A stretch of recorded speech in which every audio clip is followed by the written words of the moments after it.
First, water from, let's say, a lake absorbs heat energy from the sun in a process called evaporation. Next, the water molecules from evaporation go through a stage called condensation. This is when water droplets turn to water vapor due to low temperatures and high altitudes.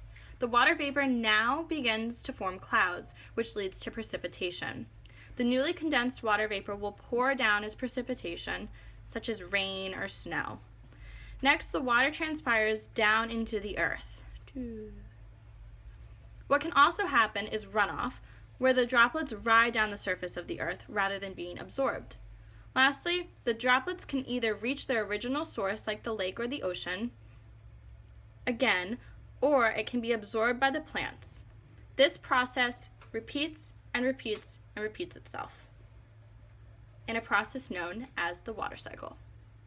The water cycle in my eco-column is similar to the water in the regular water cycle because, once again, the water in my eco-column absorbs energy from the sun, which causes evaporation.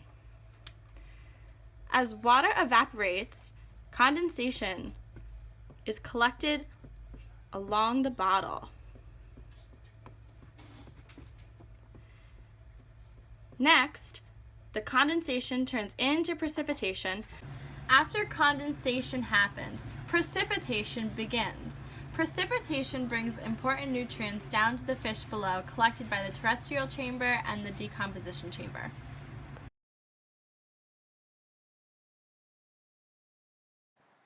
Without the water cycle and sun, my eco-column would not succeed very well.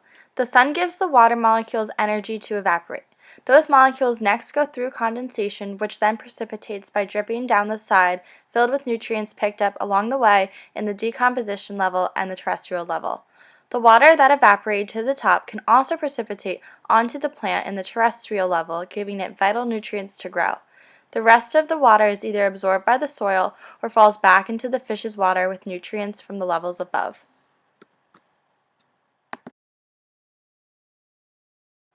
I'm so glad evaporation and condensation and precipitation happened. Now I can have the nutrients from above.